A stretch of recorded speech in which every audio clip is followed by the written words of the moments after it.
This is Hudson, and this is Hudson's golf cart.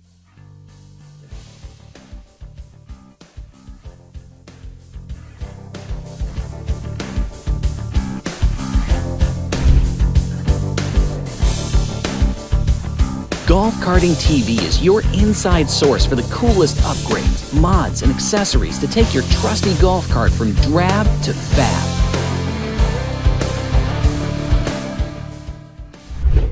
Hey there, and welcome back to Golf Karting TV. My name is Matt from Converted Carts. Glad to have you back here for another episode. We've got a really special episode for you today, something I've never seen before, and I assume you've probably never seen something like this either. But first, let's say thank you to our sponsor, Bolt Energy. Bolt is the maker of high-quality lithium golf cart batteries. You've got to experience the power of Bolt Energy. BoltEnergyUSA.com.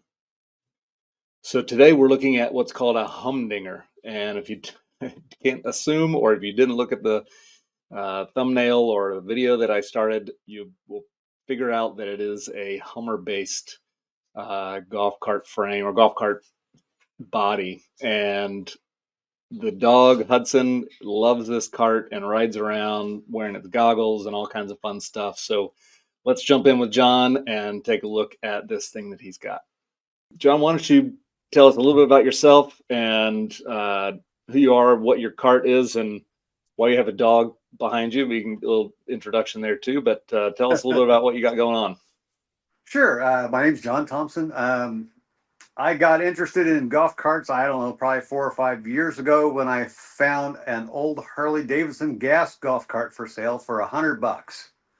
I've never been into golf carts at all until I bought that, and then I spent 2 years restoring it completely, full frame off, everything powder coated, made it absolutely beautiful, and then a tree fell on it during an ice storm. But I found out that having that golf cart, that my dog, Hudson, absolutely loves riding in a golf cart. So when that golf cart was destroyed, I bought a Club Car Precedent and fixed it up a little bit. It still looks fairly stock, except it's got a lift kit and the Navitas 5 kilowatt motor in it. So it does about 50 miles an hour. Wow. And then I found this one on Craigslist. I wanted to get my wife something for Christmas to use around the yard. And it was listed on Craigslist as just a golf cart. Needs work. And so when I saw the picture of it, I was like, I have never seen anything like this before. And so I did a little research, looked it up, and then went and bought it first sight. And brought it home, got it all working. It was pretty much stock, but it needed some work. I got it working great and gave it to my wife for Christmas, and she didn't want it. So she gave it back to me for my birthday. That's awesome. So now I gave it to my dog. It's his golf cart. Awesome. Well, John, that's a great story leading into this. So now that we can see the cart, I definitely see that why it is you were concerned whenever you said it was listed as just a golf cart. So clearly you've got something special here. So why don't you tell us a little bit about what you've got? Well, it's a 1999 Humdinger, is the what they called it. It was made by Ultra Golf Carts in California as a community vehicle, and they used a Club Car DS chassis. And then they built the fiberglass, and they modeled it after a Hummer, which, as you can see from the grill, it's got the Hummer grill on it, which was their downfall. Apparently, they were only in business for, I think, about 2 or 3 years, and then they were sued by Hummer because they copyrighted their front end. And so that basically put them out of business. That's crazy. So tell me a few other details about what you got there. Well, let's see. It originally stock, it came at 25 miles an hour. It now does 61, although I've only gotten it up to 59 because we don't have enough long straight roads here for me to get it up all the way. It scoots up to 45 or 50 pretty fast, but then anything over that, it takes quite a while to get there. I did put the Navitas 5 kilowatt motor in it and controller. I found this fiberglass supercharger, and then I did about 10 coats of chrome paint and different glosses on it to make it look chrome. And the belt just basically ends right there. But it is fiberglass. It's all fake. I get questioned every time I go somewhere about, wow, what kind of engine you got in that thing?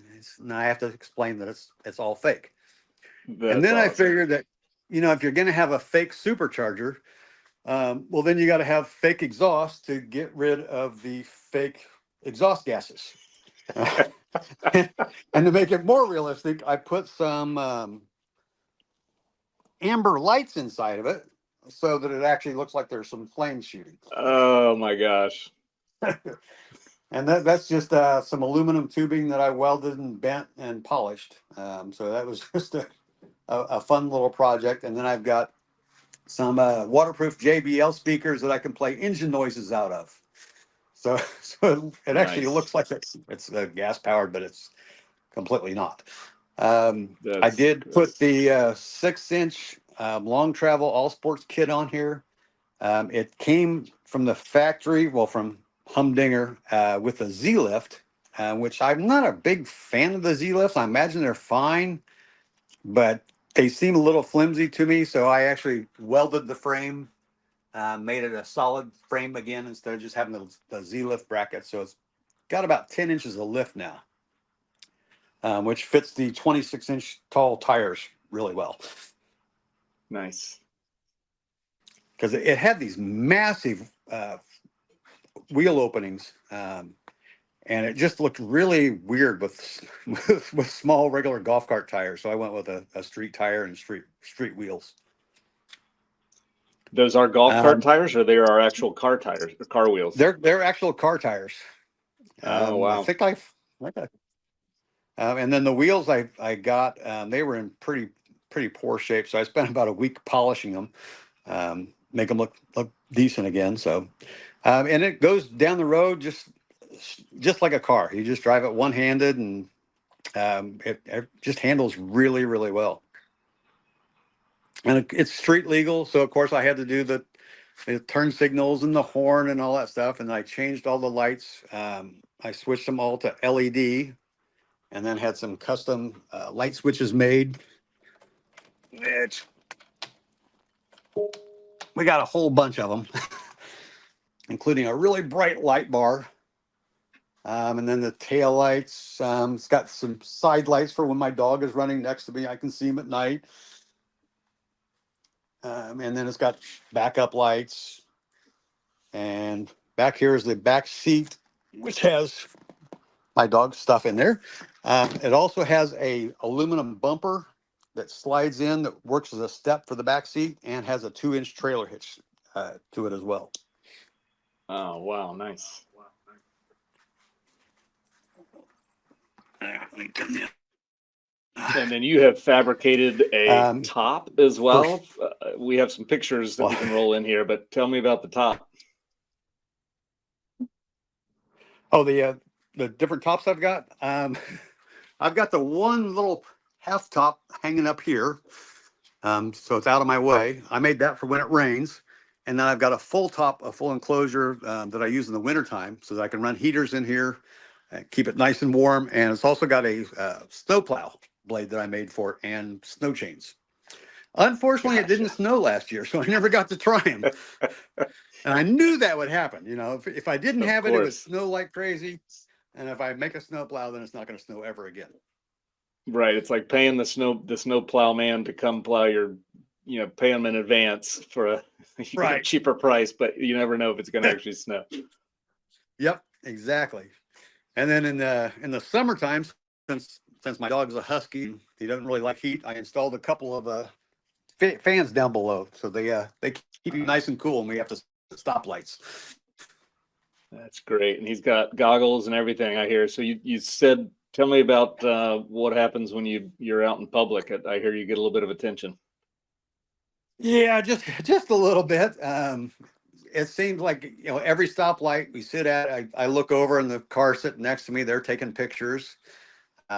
We went to the beach and took this for the first time, and the very first day we were there, I counted at least 13 people that were taking pictures of us as we were driving down the road. And something new happened that never happened to us before is there was a state trooper in front of us going down the road, and we could see him holding up his cell phone backwards, trying to take a picture of us as we're behind him going down the road.